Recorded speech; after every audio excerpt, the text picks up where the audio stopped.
Good morning, teacher. Okay, sit down all of you. Today I will take once again 8th standard 8th standard period subject English and unit PV Sindhu and subunit PV Sindhu's an icon of the success. PV Sindhu बद्दल मी तुम्हाला मागच्या तासिकेला शिकवलं होतं. Last period I टॉट you PV सिंधूज and remaining part I will teach now. So 3 para is completed now. Now I will start. This para means third para. So PV Sindhu, the best involvement of Sindhu has been Gopi Chand word about her dedication and the commitment to the sport. The most striking feature in Sindhu's game is her attitude and the never say die spirit. म्हणजे बघा गोपीचंद सारख्यांनी उद्गार काढले होते त्यांच्याबद्दल की त्या म्हणजे गोपीचंदनी उद्गार काढणे म्हणजे फार मोठी गोष्ट आहे. गोपीचंद सारख्या व्यक्तीने त्यांना जी कमेंट्समेंट दिली होती की ही जी व्यक्ती आहे जी सुरुवात करते खेळायला तर कधीही हार मानत नाही आणि जिंकूनच येणार ही अशी व्यक्ती. The PV Sindhu has been pushing her envelope like no young badminton player had done before in the history of women's and badminton in India. म्हणजे इंडियासारखे ह्याच्यामध्ये अशी यंगेस्ट खेळाडू आतापर्यंत कुणी झाली नव्हती आणि एवढ्या सिरीज लगातार जिंकून पद्मभूषण सारखा अवॉर्ड सुद्धा त्यांनी घेतलं होतं. असं ह्या PV सिंधू. तर PV सिंधू त्यांच्याबद्दल गोपीचंदनी पण हे उद्गार काढलेले होते असे. And the interview Sindhu was asked how much mentoring and guidance her father and mother had been able to give her and how involved they were in her sport career in her own words. म्हणजे बघा इंटरव्ह्यूच्या वेळेस जेव्हा PV Sindhu यांना विचारले की आणि त्यांना असं पण विचारलं की तुमचं मेंटेनिंग आणि तुमचं गायडन्स मेंटरिंग आणि गायडन्स ह्याच्यामध्ये her father and mother had been able to give her and how involved they were in her sport career in her own world. म्हणजे तुझ्या मते सांग तुझ्या आई बाबांचं सहकार्य ह्याच्यामध्ये कितपत होतं जे तू खेळ खेळत होती. म्हणजे आतापर्यंत ते जे खेळत होते PV सिंधू तर त्यांना विचारला हा क्वेश्चन तुम्ही आतापर्यंत जे खेळ खेळले तर त्याच्यामध्ये तुमच्या आई आणि बाबांचं सहकार्य कितपत होतं हे तुमच्या मते तुम्ही सांगा. The guidance wise every time I go for national level tournaments. म्हणजे मला माझ्या बाबांचं गायडन्स हर वेळेस मिळालं जेव्हा जेव्हा ते टुर्नामेंट खेळत होते तेव्हा त्यांना त्यांच्या बाबांची ट्रीटमेंट कळत होती. They accompany meet there and when I practise and play they tell me what I am doing. म्हणजे ते मला प्रत्येक when I practise and play जेव्हा ते खेळत पण होते तर प्रॅक्टिस पण करत होते तर तेव्हा त्यांना त्यांचे बाबा सांगायचे की व्हॉट आय एम डुईंग म्हणजे मी काय केलं पाहिजे. My dad give me a summary of how I play and it is very helpful. म्हणजे त्यांचे बाबा त्यांना सहकार्य तर करायचेच आणि त्यांच्या समरीमध्ये पण त्यांना ते सांगायचे की काय करायचं आणि काय नको करायचं. आणि त्यांच्या डॅडींचं नेहमी त्यांना त्यांची मदत त्याच्यामध्ये राहायची म्हणजे खेळण्यामध्ये किंवा प्रॅक्टिस करायचे त्यामध्ये त्यांची नेहमी मदत राहायची. Because at outsider those who look at it. म्हणजे जे बाहेरची व्यक्ती खेळाडूमध्ये बघू शकतं तर ते जे खेळणारी व्यक्तीतल्या चुका असतात ते बाहेरचे लोक काढू शकतात. म्हणजे आता आपण खेळ खेळतो आणि खेळ खेळता खेळता जर कोणाचं असं आता क्रिकेटमध्ये आहे तर क्रिकेटमध्ये जर बॉल खेळत असताना स्टंपला लागलं तर जास्त लोक ओरडतात लगेच. म्हणजे अंपायर बोलण्याच्या अगोदरच लोक ओरडतात म्हणजे लोकांच्या लगेच चटकन लक्षात येतं. तसंच खेळाचं पण असतं कोणताही दोष असला आणि खेळणारे प्रेक्षक असले तर प्रेक्षकांच्या लवकर लक्षात येतं तर काही चूक झाली खेळामध्ये. तर तशा पद्धतीने जर का PV सिंधू म्हणते माझी जर चूक झाली काही पण तर बाबा एक प्रेक्षक म्हणून पण राहायचे आणि एक माझे पॅरेंट्स म्हणून पण म्हणजे पालन करता पण आणि त्यांच्यामध्ये त्यांचा सहभाग राहायचा की काय चुकीचं आहे आणि काय बरोबर आहे ते PV सिंधूला ते गायडन्स करत असत. तर बघा मग those who look at it Now more about the game. As the badminton player. Now more about the game. त्यांना त्याच्याबद्दल जास्त माहिती राहायची. At badminton player, we obviously know a few things, but someone from the outside can pinpoint stuff that we may not have noticed easily. So both as the consolers and the parents, it is really helpful. आणि मग बाबांचं असं लक्ष असल्या कारणाने माझे बाबा खूप मला मदतगार ठरले. म्हणजे बाबांमुळेच मी इथपर्यंत पोहोचू शकले. बाबांनी माझ्या प्रत्येक खेळामध्ये त्यांनी पार्टिसिपेट म्हणजे इंटरफेअर केलं. त्यांनी हे चांगलं की हे वाईट असं शिकवण्यात त्यांना आलं आणि मी माझ्या बाबांमुळे पर्यंत पोहोचले. In this same interview a practical questions was asked. It is not possible for badminton player to win. म्हणजे मला हे पॉसिबल नव्हतं एवढं मोठं जिंकण्याचं. म्हणजे मी पॉसिबलच नव्हतं. Week in and week out as a top player, how did she manage to just go to a tournament and physiologically deal with an early loss? Did it hurt when she didn't win? म्हणजे मग त्यांनी इंटरव्ह्यूवाल्यांनी question केला की तुम्ही एकामागून एक असं जिंकत जाता. म्हणजे आठवड्यात आठवडे, महिन्यानुमहिने तर वर्षानुवर्ष असे तुम्ही जिंकत गेले आणि कदाचित तुम्ही जर एखाद्या वेळेस हरले किंवा त्या खेळमधून तुम्हाला काढलं, पण आपण एवढं एबल असून, आपण एवढं जिंकले नसून जर का आपल्याला त्या खेळामधून काढलं तर कसं फील होतं? हर्ट होतं का तुम्हाला? तर ती म्हणते नक्कीच, म्हणजे फील होतंच.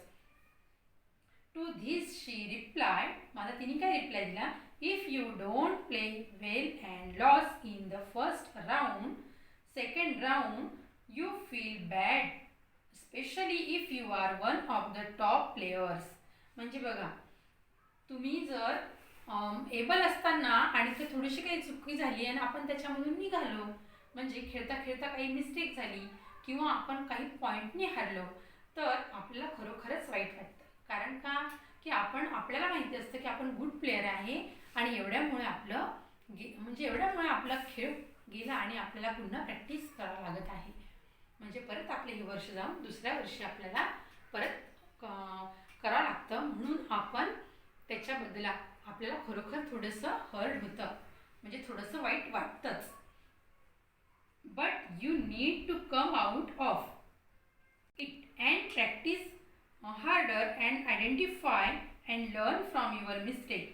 म्हणजे आपल्याला त्याच्यातून लगेचच बाहेर येणं फार गरजेचं असतं आणि लगेच आपण परत दुसऱ्या खेळाची तयारी करणं पण आवश्यक असतं. कारण का की आपल्याला दुसरा खेळ खेळायला आपण तेवढ्याच ताकदीने उभं राहून ते जिंकायचं असतं.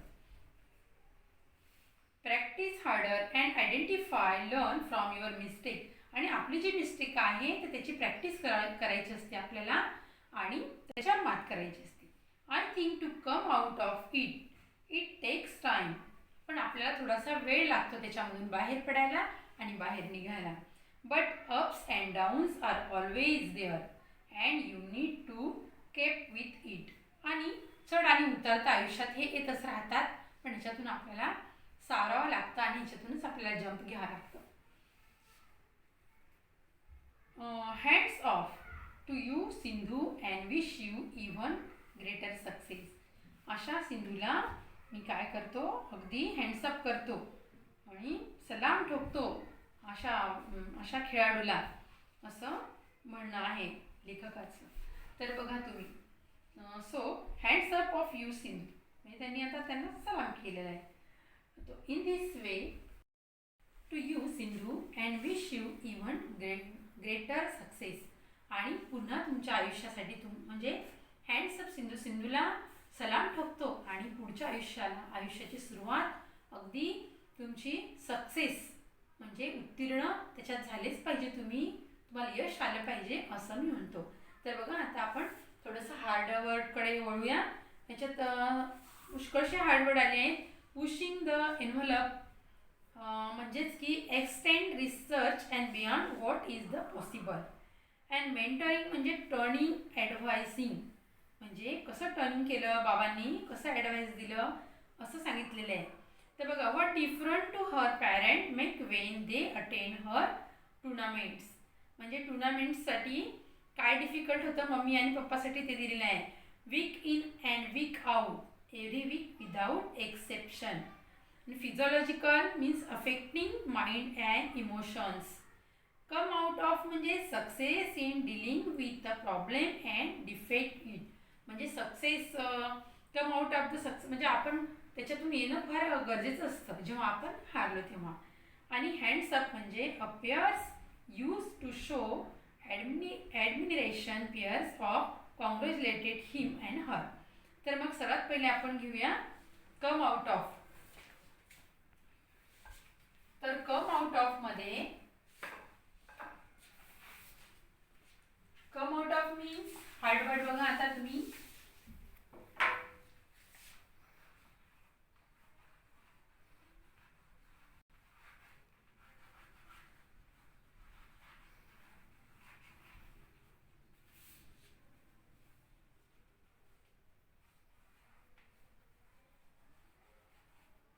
Number 1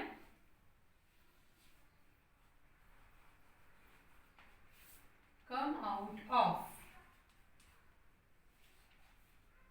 means succeed. SU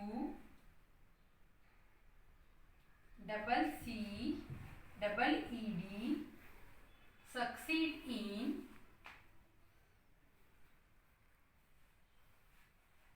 dealing with a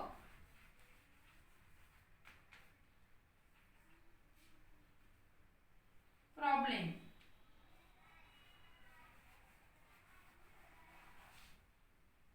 And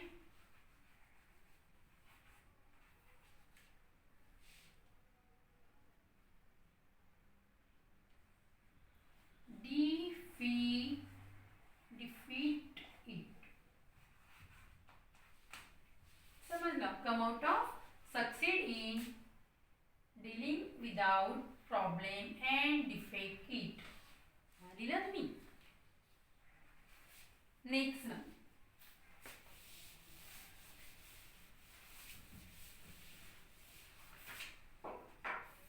number 2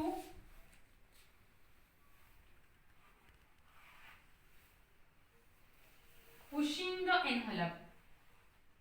PUSHING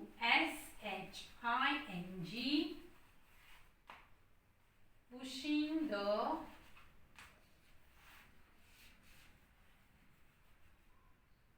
envelope means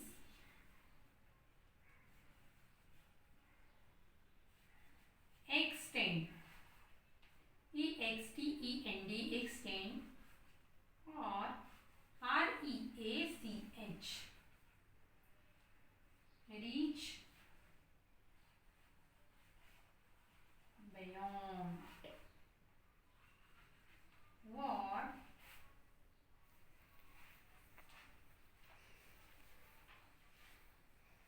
What is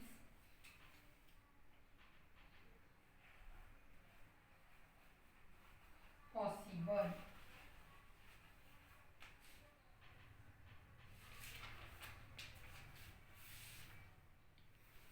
So over. Now next,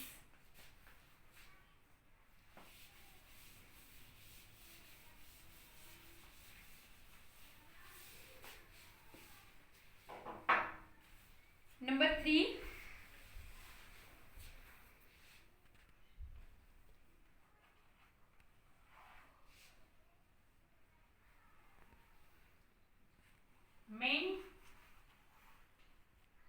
mentoring means training.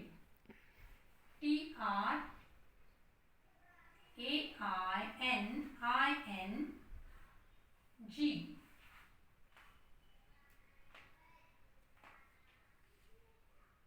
mentoring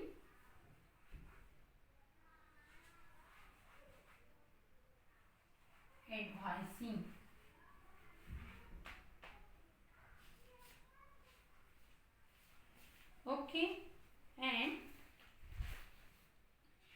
You take homework. WH question here.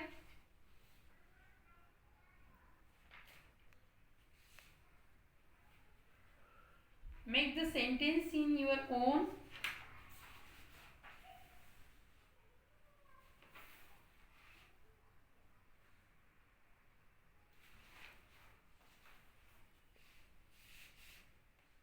Over.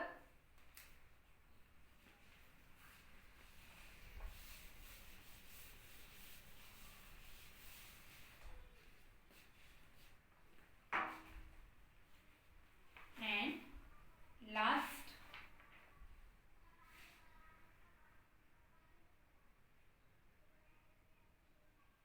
week in and week out. Number 4.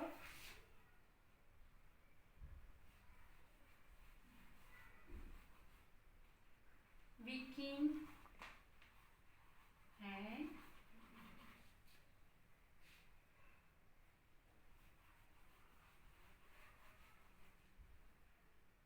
week out.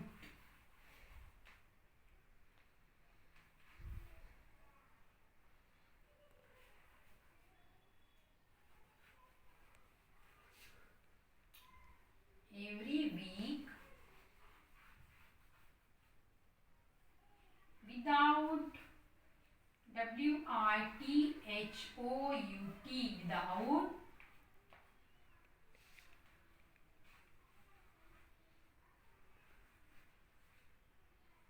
acceptation, TION. Read carefully and read this question at your home and understand homework. WH question, take 5 questions at home.